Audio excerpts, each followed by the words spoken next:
Na ya call University of Ghana say ya make say ya suafo afofrofo ya wanye mu kwan so wokono wanya school ni di o den so ba bi odi ni betie nso ni tibeto aye ohaw bi e de ama asuafo ene wawofo e ka won ho e wo school ni mu na we anya ade foforo aye se afi bia no saa na yehunu ni enim se nka afi we mu de kane ma betumi asesa omu gina ho bia bre o ma ya ha nso kro bi nya bi nom ma me nko KMA kodwomen sa brampa ho eba education desk wo Adom a wono ededi enimu nti ngumasua hu nsem bia ye bopini no ho wo University of Ghana ye ni di nkomo no ya hwede ekoso ke awie wote ye nka ye mo ha mejodo sitefia ye da sepa twayemfoni na ye nhunu situation it say asata ma de report no ebeto ho no de eni nei no ebi mwanya ba bi ede wo muti ikoto sisa ye ka say when University of Ghana za sitefia obi be say oyaza oyayro hosam usande portal na wogwe danka omanfo wonpe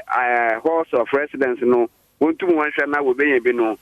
omanfo dodo aye ni wezu nkomo wo ho a wotete nchenchan na kwanchani na ebiso obi asde ohu kwan na wafo ada portal no ye adwuma usande wonhu den kofo binum was wonga ba lo ko house ni mu nanso ho no ze wopere ya wonye bi nti sewe nchira ha awofo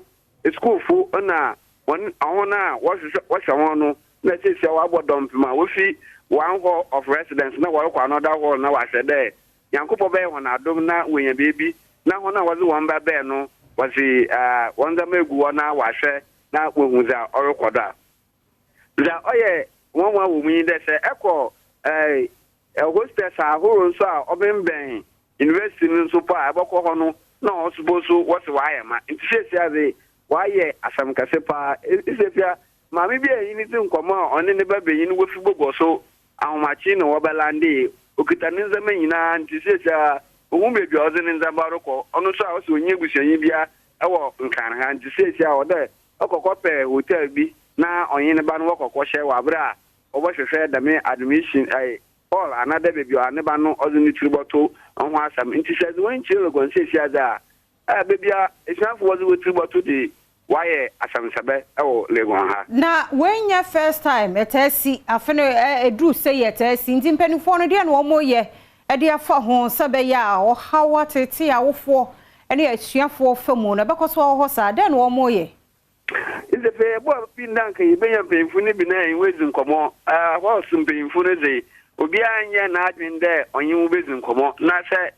amanfo baka ya lego mpemfu de bia da masami ba shasi bia no na wahye Ghana foi na bode orutu anama na obobua ama dami asami na no bebra ase nanso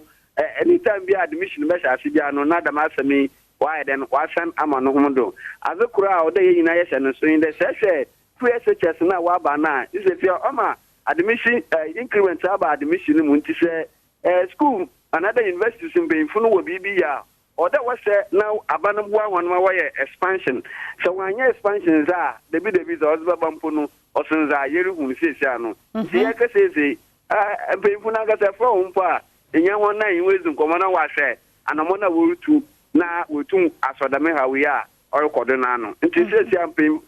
esiafo na honawfo na wabo asesan wo University of Ghana campus a won na ma o se bebi a wosabaka na waze wamba waze akọ ya semtudu wani ehwemu a nipa dodo be se wo fan percentage wise a wo hwe be se na asatna omunya ba bi fo nti entoi se percentage ni se ntum enkan poti de bia se wareji nipa 10% a wo mu one another two usande me sheda nyim accommodation dodo a wazi gu porta no da wa sansesi enya no mpo na meka wo mo anya ba bie na nti wo mo enhu ba bi wo mo kọ no do wani bu anipa ba sei wo mo abonte wo nya ba bi na ye no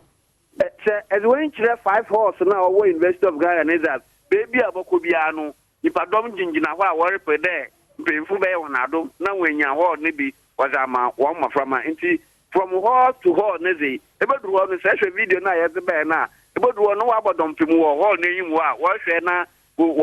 wonyin pemfu na zinkita ho na mo oye won so wo mu ide security funu bo wogina ho no wo ma enya pemfu no po na akada yin we zinkomo nti se ye awofo say ye a is was a man who cook na net and namwa net and namo. There was we porta na in ye binizi. The sister more obedan biano or there as we inch baby fufu na aquapedan wa I am as you shine the answer now utra yema into mention. Yada say Kojo Bensa Brampa ya maniboni wo University of Ghana na ode amaniboi efri ba yenti said oye ne da na ode beto fom biem nso anwumre ene yen kase ahodo mu nso ye bete